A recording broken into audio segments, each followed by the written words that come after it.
వ్యాయామాలు చేస్తున్న, యోగా, నడక చేస్తున్న అనారోగ్యం రావడం, లేదంటే అలా చేస్తున్న వాళ్ళు, రెగ్యులర్గా ఎక్సర్సైజ్ చేస్తున్న వాళ్ళు, యోగా చేస్తున్న వాళ్ళు ఎవరైనా జబ్బున పడ్డారని విన్నా కూడా ఆ వ్యాయామం చేస్తున్న వాళ్ళకి కొంత నిరాశ కలగడం అనేది సహజంగా మనం చూడాలి.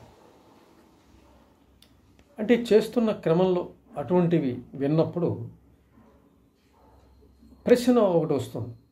ఇది మనం ఇంత కష్టపడుతున్నాం, పొద్దున్న లేస్తున్నాం, లేదా సాయంత్రం పని కట్టుకుని తిరుగుతున్నాం, ఉదయం కూడా అలాగే చేస్తున్నాం, అయినప్పటికీ కూడా జబ్బులు వస్తే ఎలాగా? అంటే ఈ ఎక్సర్సైజ్ వల్ల ఏం ఉపయోగం లేదా? జబ్బుని ఏమీ ఆపలేదా? ఇలా కష్టపడి చేస్తున్నా కూడా అలా రోగాలు వస్తే ఎలాగా అనే ప్రశ్న వస్తుంది. అలాగే చేసే వ్యాయామం మీద కూడా కొంత నిరాసక్తత వచ్చే అవకాశం. ఈ సందర్భంలో మనం ఒకటి తప్పనిసరిగా ఆలోచించాలి. అంటే ఆరోగ్యం కోసం మనం ఒక వ్యాయామం అన్నది తీసుకుంటాం.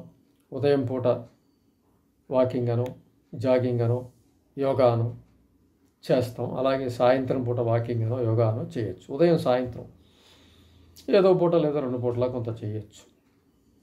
అది శారీరకంగా ఆరోగ్యానికి ఉపయోగపడేటువంటిది, అందులో అనుమానం ఏం లేదు. వ్యాయామం అనేది శరీరానికి మంచిదే, శరీరాన్ని ఫిట్గా ఉంచుతుంది. డైజెస్టివ్ సిస్టమ్ని కానీ ఇతరత్ర ఆర్గాన్స్ యొక్క పరిస్థితిని ఒక క్రమ పద్ధతిలో ఉంచే అవకాశం ఎక్సర్సైజ్కి తప్పనిసరిగా ఉంది. ఇలాంటి సందర్భంలో మనం మరొకటి ఆరోగ్యానికి సంబంధించి 3 విషయాలను మనం పరిగణలో తీసుకోవాలి. మొదటగా శారీరక ఆరోగ్యం గురించి మనం నడుస్తున్నాం, అలాగే జాగింగు, యోగా ఇటువంటివి చేస్తున్నాం. ఈ సందర్భంలోనే అది చక్కగా ఉంది, చక్కగా కష్టపడుతున్నాం ఉదయం సాయంత్రం, ఓకే, ఈ శారీరక వ్యాయామం తరఫున బాగానే ఉంది. రెండో విషయానికి వస్తే మనసుకి సంబంధించి మనం ఎటువంటి వ్యాయామం చేస్తున్నాం. మానసిక వ్యాయామాలు అన్నట్లయితే మనసుకి మంచి ఆలోచనలు ఇవ్వటం, మానసికంగా కలుషితమైన ఆలోచనలు ఆలోచించకుండా భావోద్వేగాలకి దూరంగా ఉంటూ, ఈర్ష్య అసూయలకి దూరంగా ఉంటూ ప్రశాంతమైన వాతావరణాన్ని, మానసిక వాతావరణాన్ని ఉంచడం, అలాగే ఆరోగ్యానికి ఉపకరించేటువంటి మంచి పుస్తకాలు చదవటం, జ్ఞానాన్ని పెంచే పుస్తకాలు చదవటం, దినపత్రిక రోజు చదవటం, అలాగే మంచి కథల పుస్తకాలు, అలాగే మన థింకింగ్ని పెంచేటువంటి తెనాలి రామకృష్ణ, అక్బర్ బీర్బల్, పంచతంత్ర కథలు, నజరుద్దీన్ షా కథలు, ఇటువంటి కథలు లాజికల్గా మన మెదడు యొక్క శక్తిని పెంచుతూ ఉంటాయి. అది ఒక వ్యాయామం. అంటే పేపర్ చదవడం దగ్గర నుంచి పుస్తకం చదవటం వరకు కూడా ఇవన్నీ కూడా మానసిక వ్యాయామాలు. కాబట్టి ఆ వ్యాయామాలు చేయటం, అలాగే మంచిగా ఆలోచించడం, న్యాయంగా ఆలోచించటం, సరిగ్గా ఆలోచించడం, అలాగే మంచి ఆలోచనలకి పనికొచ్చే విషయాలను స్వీకరించడం, అలాగే ముందు చెప్పుకున్న భావోద్వేగాలకు దూరంగా ఉండటం, ఈర్ష్యాసూలకి దూరంగా ఉండడం, మనసుని ప్రశాంతమైన స్థితిలో ఉంచుకోవడం, రేపు కష్టాన్ని కలిగించే సుఖం ఏదైనా ఉంటుంది ఈరోజు వదిలేసుకోవడం.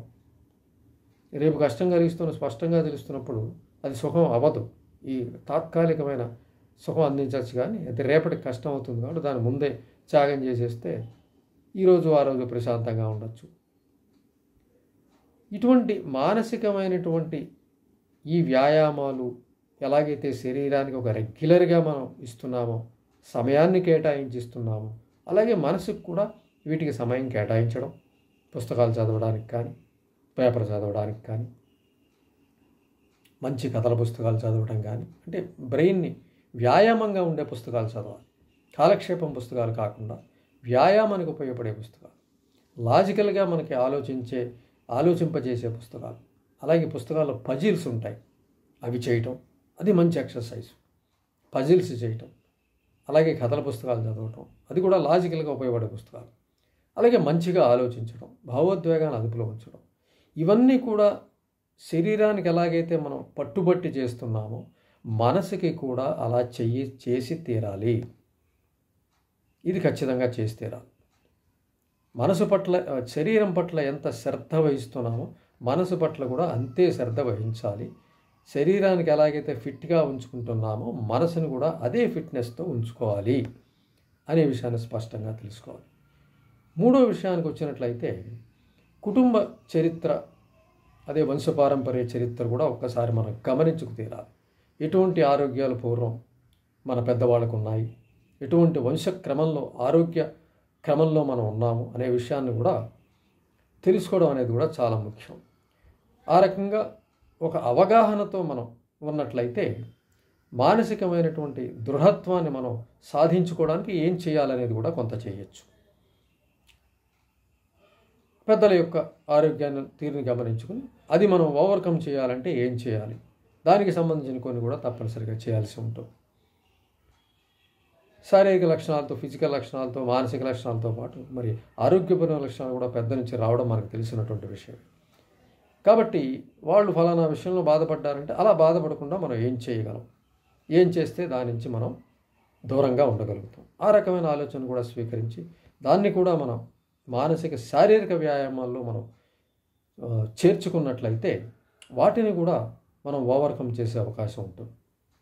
వాళ్ళు ఎటువంటి ఆరోగ్య బాధలు పడ్డారు, ఇబ్బందులు ఉన్నాయి వాళ్ళ దగ్గర, మన పెద్దలను ఒకసారి మనం కనుక్కుంటే ఆ విషయాల్లోకి వెళితే తెలుస్తాయి. ఆ విషయాలు మనని కూడా ఇబ్బంది పెట్టే పరిస్థితి ఉంటుంది.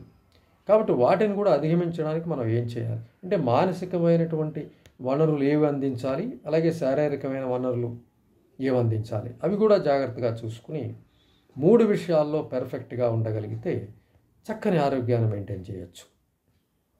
ఏ ఒక్క విషయం లోపించినా కూడా అది అనారోగ్యానికి దారితీసే పరిస్థితి ఉంటుంది. కాబట్టి ఆరోగ్యం అంటే 3 విషయాల్ని మనం గమనించుకుంటూ ఉండాలి. 3 విషయాల్లో కూడా ఫిట్నెస్ అవసరమే అనే విషయాన్ని మనం గ్రహించాలి. శారీరకమైన ఫిట్నెస్కి ఎక్కువ ఇంపార్టెన్సు, మానసికమైనది తక్కువ, అసలు కుటుంబ చరిత్రకి అసలు ఏమాత్రం ప్రాముఖ్యత ఇవ్వని పక్షంలో కూడా కొన్ని ఆరోగ్య సమస్యలు వచ్చే అవకాశం ఉంటుంది. కాబట్టి 3 విషయాల్లో మనం ఒక ఆరోగ్యం అవసరము అని మనం అనుకున్నప్పుడు, దాని గురించి మనం వ్యాయామాలు చేయాలి అన్నప్పుడు 3ంటికి సంబంధించిన వ్యాయామాలు కూడా మనం చేస్తున్నట్లయితే మరింత ఆరోగ్యంగాను మరింత ఆనందంగాను మనం ఉండడానికి తప్పనిసరిగా అవకాశం ఉంది.